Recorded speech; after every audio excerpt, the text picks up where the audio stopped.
The film opens with Alice Kingsley, a young girl having vivid dreams of strange creatures and a fantastical world. Her father, Charles Kingsley, reassures her that she's not crazy and encourages her creativity and curiosity. He believes in her potential to think beyond the ordinary. The then fast forwards to Alice as a 19-year-old, who is still haunted by these strange dreams. However, she lives in a society bound by rigid norms and expectations, and her free-spirited nature often clashes with the expectations placed upon her.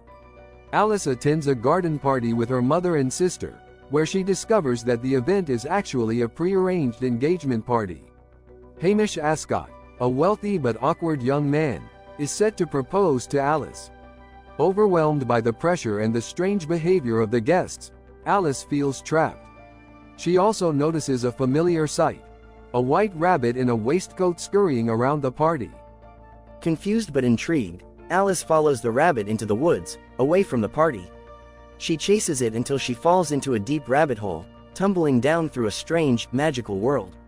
As Alice tumbles through the rabbit hole, she experiences a disorienting free fall, passing through floating objects and surreal surroundings. Finally, she lands softly in a mysterious, dimly lit room filled with strange doors of varying sizes. At the center of the room is a small key on a table and a tiny door that seems impossible to pass through. Alice finds a bottle labeled, "Drink Me," and upon drinking it, she shrinks to a size small enough to fit through the door. But before she can go through, she realizes the key is now too far above her reach. She finds a cake labeled, "Eat Me," and eating it causes her to grow dramatically, once again too big for the door. She eventually manages to shrink again, grab the key, and pass through the door into a fantastical garden-like setting.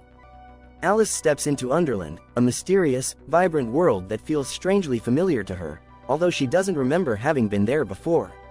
She soon encounters Tweedledee and Tweedledum, two rotund, childlike twins who recognize her as the wrong Alice.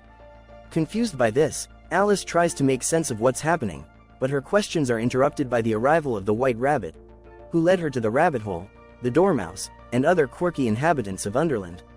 The group discusses Alice's presence in Wonderland and her role in an ancient prophecy.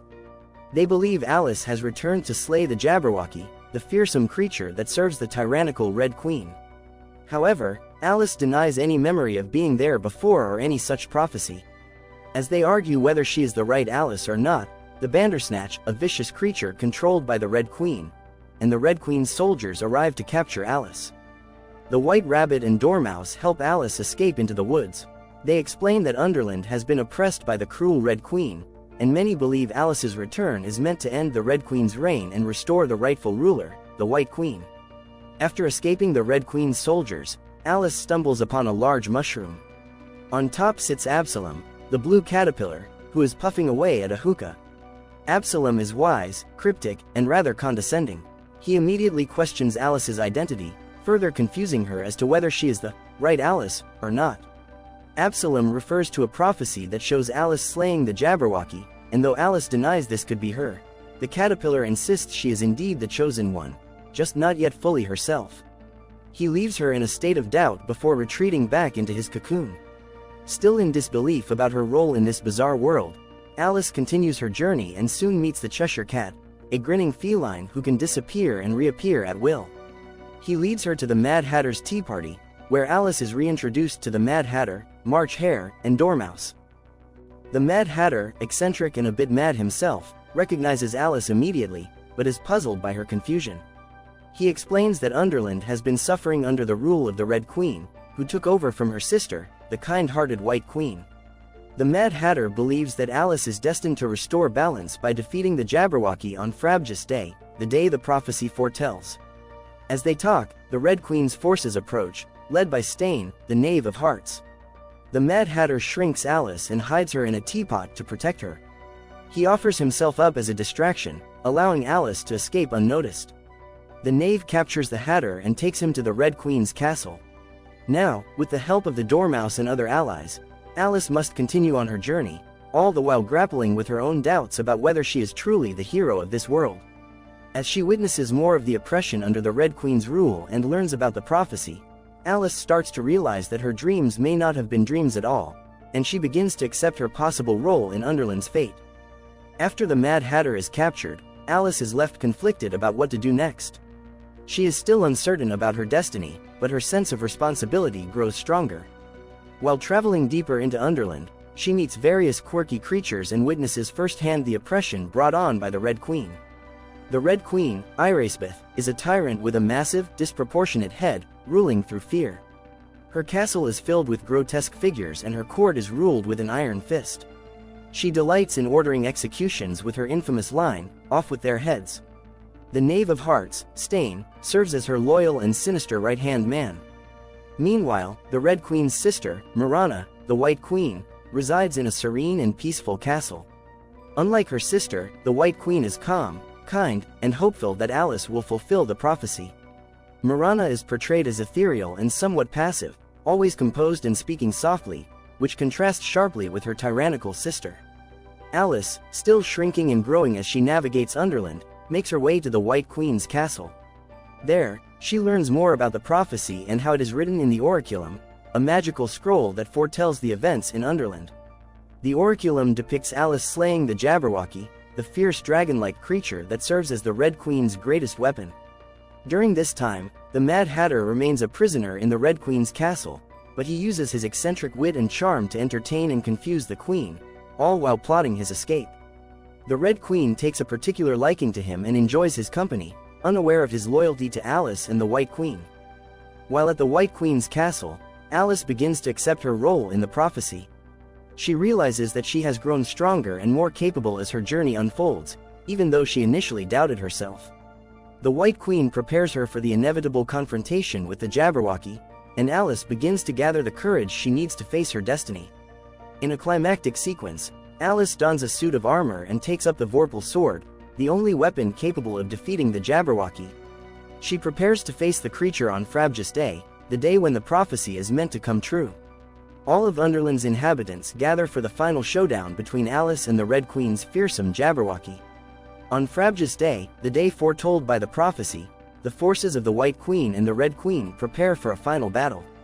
Alice, now fully aware of her role in Underland, dons her armor and wields the Vorpal sword, the only weapon capable of slaying the Jabberwocky. The battle takes place on a wide chessboard-like battlefield, where the forces of good and evil are said to collide.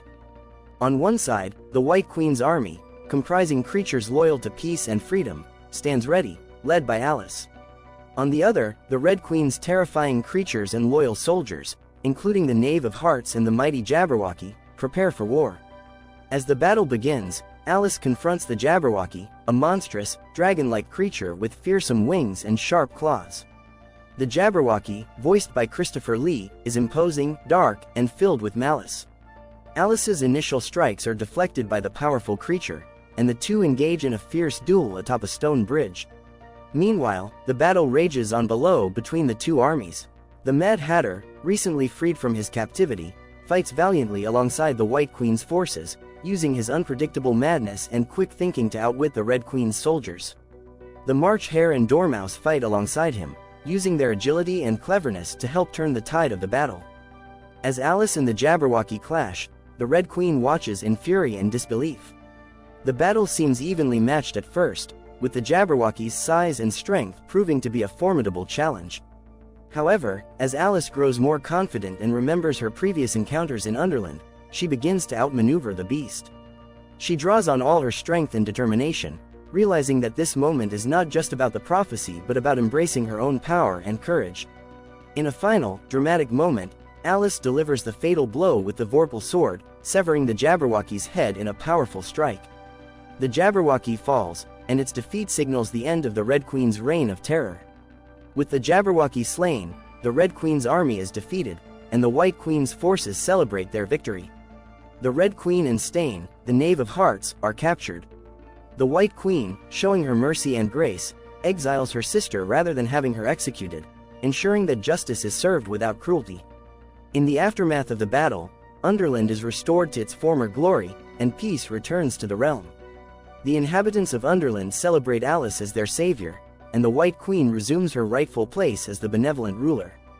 However, Alice's journey is not yet complete. Absalom, now transformed into a butterfly, reappears and reminds Alice that she must return to her own world. Though Alice has found strength and courage in Underland, She knows that she has her own life to live in the real world.